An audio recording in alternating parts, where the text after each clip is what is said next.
যদি পুৱা বেলা আজি এটা অতি গধুৰ ক্ষণ অতি দুখৰ ক্ষণ আমাৰ অসমৰ সেইগৰাকী শিল্পী সেইগৰাকী মধ্যমণি জুবিন গাৰ্গ যি অকালতে প্ৰাণ হেৰুৱালে আমাৰ জাতিৰ কাৰণে বহুত কৰিলে আৰু কৰিবলৈ বহুত বাকী আছিল পাহাৰ সদৃশ এটা দায়িত্ব লৈ যি অকালতে জীৱন হেৰুৱালে ছিংগাপুৰত তেওঁ নৰ্থ ইষ্ট ফেষ্টিভেলত অংশগ্ৰহণ কৰিবলৈ গৈ যি ষড়যন্ত্ৰ কৰি তেওঁ আত্ম বলিদান দিলে গোটেই জাতিটোৱে আজি বহুত হেৰুৱালে আৰু হেৰুৱাবলৈ বাকী নাই অজস্ৰ হেৰুৱালে আমাৰ কি কৰিব সত্য ত্ৰেতা দ্বাপৰ কলি বুলি যি যুগ আছে গতিকে আমাৰ অসমত অন্যতম এটা যুগ জুবিন যুগ এই অধ্যায় শেষ হ'ল দেশ কাৰো ষড়যন্ত্ৰত পৰি শেষ হ'ল ক'ব নোৱাৰো কিন্তু এটা ইনকুৱাৰী হ'ব বুলি ভাবিছো অপৰাধীসকল ধৰা পৰিব আমাৰ সেই যুগৰ সন্ধি সেইগৰাকী জুবিন গাৰ্গত যি প্ৰাণ ল'লে তেখেতসকলৰ বিচাৰ হ'ব বুলি ক'ব যিয়ে কি নহওক আজি চৰাইদেউ জিলাৰ বৰহাটৰ যি নাহৰ পুখুৰী গাঁও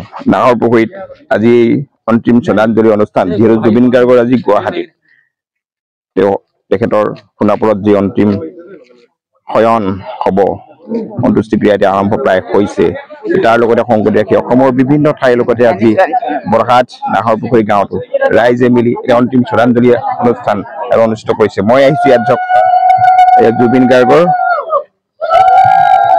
প্ৰতিচ্ছবিত সকলোৱে মাল্যাৰ্পণ কৰিছে গতিকে এফালে আমি পুনৰ দেখুৱাইছো এফালে চাওক এতিয়া বৃক্ষ ৰোপণ হৈছে বুলি বৃক্ষ গতিকে জুবিন গাৰ্গৰ নামত এফালে ছাৰ ভিডিঅ'টো এইফালে আহিব ছাৰ অকমান দিবচোন এই ছাৰ এইফালে আহক এই জুবিন গাৰ্গৰ নামত কোনে সেইগৰাকী তেখেতৰ নামত বৃক্ষ ৰোপণ কৰা হৈছে কোনো বিশেষণেৰে যিজন ব্যক্তিয়ে কোনো জাতি জাত পাত ধৰ্ম বিচাৰ নকৰি কেৱল গছকেই ভগৱান নিজৰে ভাবিলে সেইজন ব্যক্তিৰ স্মৃতি চিৰজুগুমীয়া কৰিবৰ বাবে আমি গাঁওবাসী আৰু নবীন কোৱাইডৰ উদ্যোগত আমি আজি বৃক্ষৰোপণ কাৰ্যসূচী লৈছো এই বৃক্ষৰ পাততেই এই বৃক্ষৰ খণ্ডতেই বৃক্ষৰ ডালতেই যেন আমি জুবিন গাৰ্গক চিৰজুগুমীয়া সেউজ মনৰ ব্যক্তি মানে গতিকে এই গছজোপা চিৰ সেউজ কৰি তুলিব পৃথিৱীৰ সভ্যতা থকালৈকে সংস্কৃতি থকালৈকে হয় নাই বাৰু ইতিহাস থকালৈকে তেখেত জীয়াই থাকিব গতিকে আমাৰ মৃদুল ৰাজকোঁৱৰদেৱ বৰহাট উচ্চতৰ মাধ্যমিক বিদ্যালয়ৰ এগৰাকী সহকাৰী শিক্ষক তেখেতে ইয়াত উদ্যোগ লৈছে ইয়াত কেইবাজনো আছে আমাৰ ছাৰ আছে হয়নে কোন আছে মৰাণ কলেজৰ আমাৰ নবীন গগৈ ছাৰ আমি দুটামান কথা জানিব ছাৰ নবীন গগৈ ছাৰ ওচৰলৈ যাওঁ আহক ছাৰ আহক এইফালে যাওঁ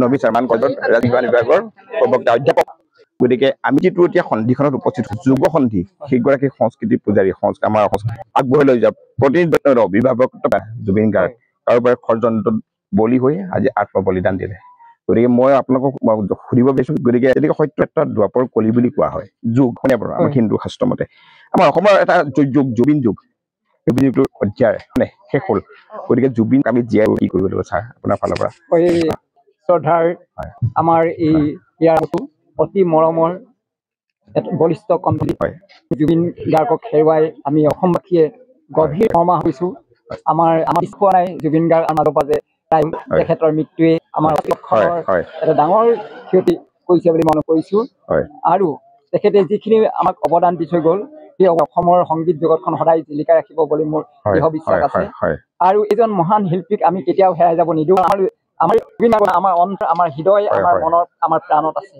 জুবিন বিহীন আমি পৃথিৱী এখন কেতিয়াও কল্পনা নকৰোঁ যদিও জুবিন আমাৰ পৰা কায়িকভাৱে হেৰাই গৈছে কিন্তু আমি অনুভৱ কৰিছোঁ জুবিন কেতিয়াও হেৰাই যাব নোৱাৰে তেওঁ আমাৰ অসমৰ কাৰণে যিখিনি কাম কৰি থৈ গৈছে যিখিনি সৃষ্টি কৰিছে এই সৃষ্টি যুগে যুগে থাকিব আৰু এই সৃষ্টিত তেখেত আমি সদায় তেখেতক লৈ আমি গৌৰৱ কৰিম সঁচাকে তেখেতৰ অকাল মৃত্যু হোৱাৰ কাৰণে আমি বেছি দুখ প্ৰকাশ কৰিছোঁ এইজন শিল্পীয়ে আৰু বহুত কাম কৰিবলৈ থাকিলে গতিকে সেই সম্পদখিনিৰ পৰা আমি হেৰুৱালো জুবিন গাৰ্গৰ মৃত্যুক অসমৰ মানুহে স্বাভাৱিক হিচাপে ল'ব পৰা নাই নিশ্চয় তেখেতৰ মৃত্যুত কিবা কাৰণ থাকিব পাৰে কোনোবা দ্বিতীয় ব্যক্তি থাকিব পাৰে গতিকে যিয়েই নহওক ইয়াৰ উচিত বিচাৰ কৰিব শিল্পী ন্যায় পাবই লাগিব যদি শিল্পীজনে ন্যায় পায় সঁচা অৰ্থত তেতিয়াহে আমি অন্ততঃ আমাৰ অন্তৰলৈ অলপ এটা শান্তি অনুভৱ আমি কৰিব পাৰিম।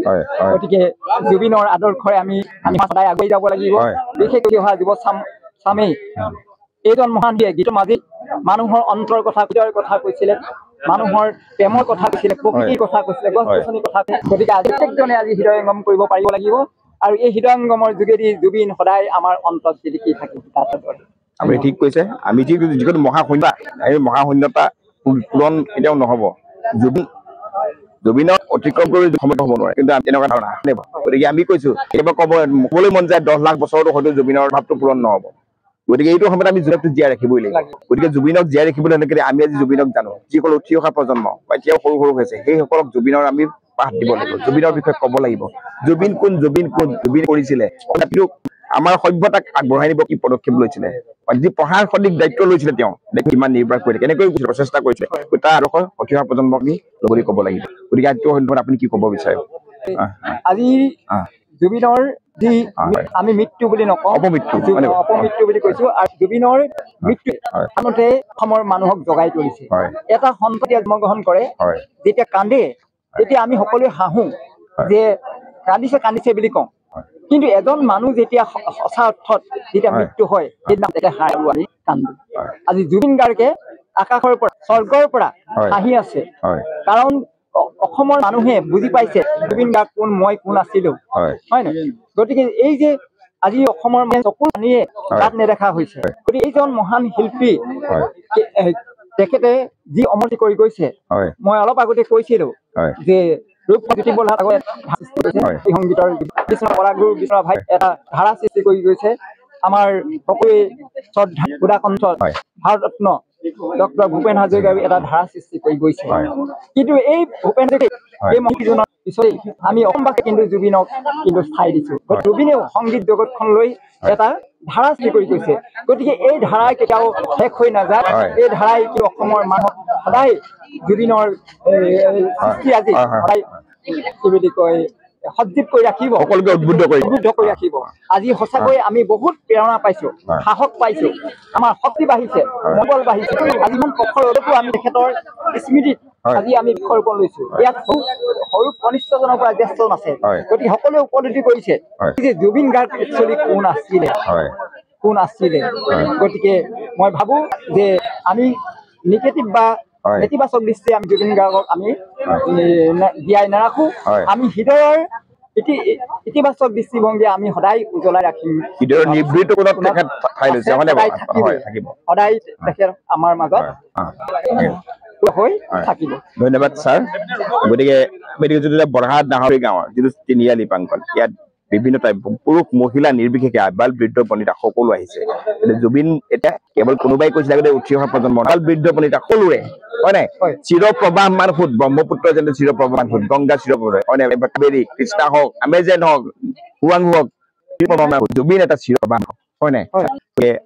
আপোনাক ধন্যবাদ কামনা কৰিছো। ধুনীয়া পালে, গতিকে এইখিনিয়ে উদ্বুদ্ধ কৰিব সকলোকে, জুবিনৰ আদৰ্শ ল'বলৈ উদ্বুদ্ধ কৰিব আপোনালোকক। সামৰিছো, ধন্যবাদ।